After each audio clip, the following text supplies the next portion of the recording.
This episode, just this show, reminds me how much I just can't stand white knighters. I can't stand them. They feel like they have to stand up for someone that doesn't want them fighting their battles. It's like, oh, this person over here is clearly having to do some conflict. I should help them out. No, don't. Just mind your own freaking business. No one asked you for help. And those who do ask for your help, most of the times, are pulling one over your head. They're tricking you. And I see it so many times on social media and all that crap. It's just, oh my god. The show. I say it plenty of times, I'll say it again. The show is so freaking relatable to our modern society of America. How there are those guys out there who probably haven't accomplished much in their own life. So I'm guessing Motoyatsu, in his past, probably didn't feel that good about himself. He probably had the looks, but he probably did some scummy things or hurt some people, and he felt bad about himself. So he didn't really accomplish much out of life. And this is how a white knight is born. They're born through the internet, thinking they'll try to defend someone that asks to be defended. It happens all the time. They feel a sense of accomplishment, some self-righteous aura that just gleams from their freaking body every single time. Even when that person that they're defending is in the wrong, they feel like they have to come to their aid, because that's how they see it. Hey, maybe if I help this person out, I'll feel good about myself. I'll have some brownie points. And that's exactly how it played out. White Knights, I just... Ugh. They're the kind of knights no one asked for at all. Like, no one asked for you. And those who did are using you to get what they want. They know they'll take someone who has power, a white knight, someone who has power, who has some type of influence over something, and they'll use them to, like, hey, they can use this person so they get these people off my back. And that's exactly what goes on, especially on social media. It's just, but enough about social media. More about this episode. Now, Fumi, if it was Ren or Itsuki, it would have been easy to at least talk to them. Those who at least have some, even if it's a little, it's still some common sense, some voice of reason, compared to Motoyatsu, who is just completely manipulated by all these thoughts in mind. Do you realize the amount of damage you're causing just so you can sit on a throne? You trying to get the heroes killed, even though they're really needed to save your world.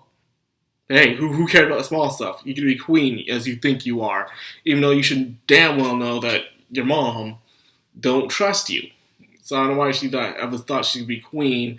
I guess she's trying to kill Melty, but it's just, oh god. Royalty. Like I said, even noble rich people have their own problems, okay? They don't just go through life all generally. They have their problems too. Everybody has their problems, and people need to understand that. That being said, Motoyatsu had to be the first person. But it's a good thing, though. If you can convince Motoyatsu of your innocence, you can easily convince the other two. And no, I don't think the other two are dead, because the opening spoils that for you. Because you see some of the characters that work with those heroes, and it seems like they'll have some role to play in it, in the next wave. So that already proved right there that these warriors aren't dead. They're probably hiding somewhere, waiting to see the entire thing play out. Who knows? I just know they're not dead. Thank you, opening. Thank you very much.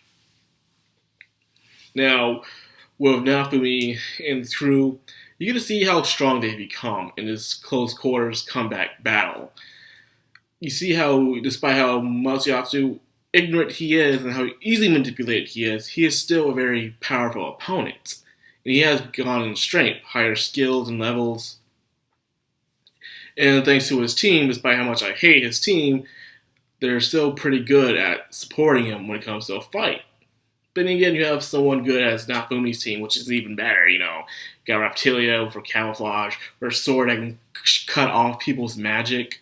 A very handy ability. Of course, Philo has become strong where she doesn't just stay inside her bird form. She can also now change back and forth from her bird form to her human form in order to fight off opponents. So her bird form is big. It's powerful, but it's big. So say a strike is coming, it makes her an easy target. But at that moment she sees it coming, she can now transform back to a human and easily dodge it. So that's a big advantage from there. And of course, you have Melty, who has great magic support, especially when it comes to healing and when it comes to shielding and stuff like that. And countering attacks. So with her on the team, it's a well balanced team now. You got your tank, you got your striker, you got your support healer, and of course you got the shield guy himself. Now Fumi himself hasn't leveled up that much compared to the other heroes, but he has gained experience because he's doing all the grunt work. There are people who go through life because of they have connections. And those people who go through life by doing grunt work. They do all the hard work. They work really hard. They work smart, and they'll get there eventually. Compared to someone who has connections and they're already there to a position that they probably don't deserve and don't know what to do with, but they have it anyway because the people they know. And unfortunately, that's the society we live in. Yeah, it sucks. So because of that, of course, Nafumi's going to have the upper hand, despite his lower level compared to the other heroes. Now, the church. I knew the church was up to no good. When I first saw that Pope dude, like, oh my god, I could just already tell the dude was up to no good. But he did throw down some reasoning. Despite how much I don't like that Pope dude, he did throw down some good reasoning of why he can't stand these current heroes. These current heroes are terrible. And it's actually the kingdom's fault, though. It is the royalty's fault for why the heroes are so terrible, especially the king and Mine herself. Why the heroes are terrible. They made them split apart, not to really trust each other, and they fight against one another, and they're in it for their own selves. For instance, Rand, the sword hero, he destroyed a dragon, but it caused a phenomenon to happen, poisoned some people.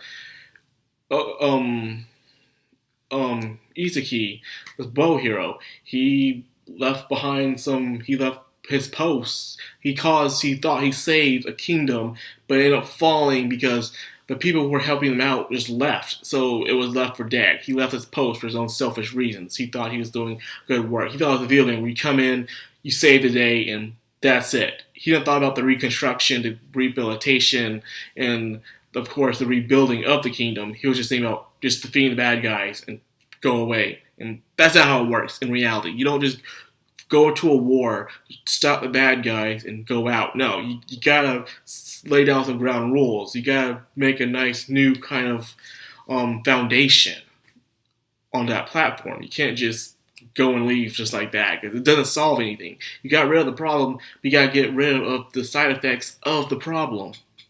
But, it's all a game to them. Same with Ren. Same with freaking Motoyasu. He caused another plant infestation to happen in another village. So these heroes did more harm than good. Not only harm to the people around the kingdom, but also harm to themselves as well for just being so selfish and distrustful. But yet again, as the Pope said, despite how much you hate the Pope, he is throwing out some truth facts right here. It's because the royalty, not the Queen or Milty, even though I believe they could have done more, but the Queen probably have her hands tied right now with something. The King in Maine is screwing everything up with their selfishness.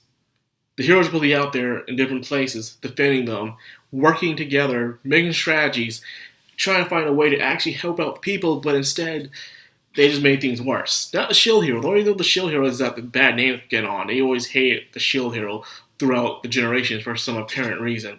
And because of that, things have not progressed. So Nafumi's the only one who's been cleaning up the work. So despite him doing all the good and doing everything, people are still damning him, but the masses are damning all of them. Sounds like a very familiar situation that's happening right now. It's going to trial. Anyways. Oh man, I like this episode. It was very good. It didn't shock me that much of the church betrayal, because more like, it's like, let's just get everyone together and just wipe them all off the board, which was a nice strategy from the Pope.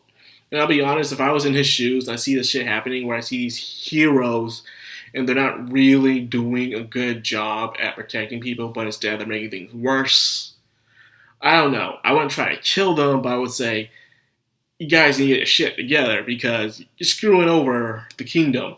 And then you look at the royal family, and sometimes you wonder, is it okay for a one bloodline to watch over a large amount of land? Is that really okay? Because sooner or later down the line, you're going to have one rotten egg.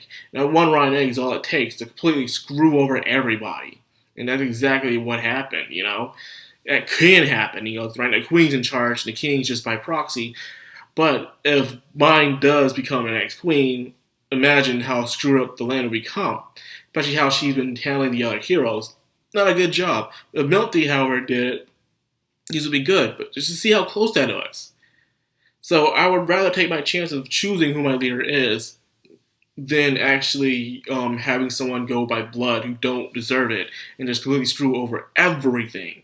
Just because your fathers, mothers, stuff like that were worthy of ruling over the land doesn't mean that next bloodline brat is going to be so. And that's all I gotta say about that, man. And that's why I'm glad we don't live in a land that's ruled by royalty where we actually get to choose our leaders. Whether we hate them or like them, we still were given a free chance to do that. So I'm very thankful for that. And despite how messed up America is becoming when it comes to our idiotic new ideals are happening, I'm so grateful that we were allowed to think these things without being punished for them.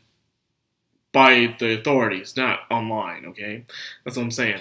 So anyways, this is all I got for this episode. Really good episode. You know, you get to see Mosiasu and Afumi's team going head-to-head, which I've always wanted to see, just both teams going at it and just fighting each other.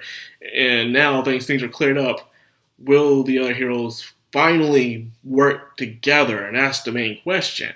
We'll all see that next episode. So that's all we gotta wait for next Wednesday. So if you enjoy this Shield Hero, and of course you enjoy my content, help out by liking, commenting, and subscribing on YouTube. Because I would say hit the bell icon, but you know, YouTube. So anyways, hope you guys have an enjoyable day, and I know I am, because I have shit to do actually. So Macro Anime, sign out.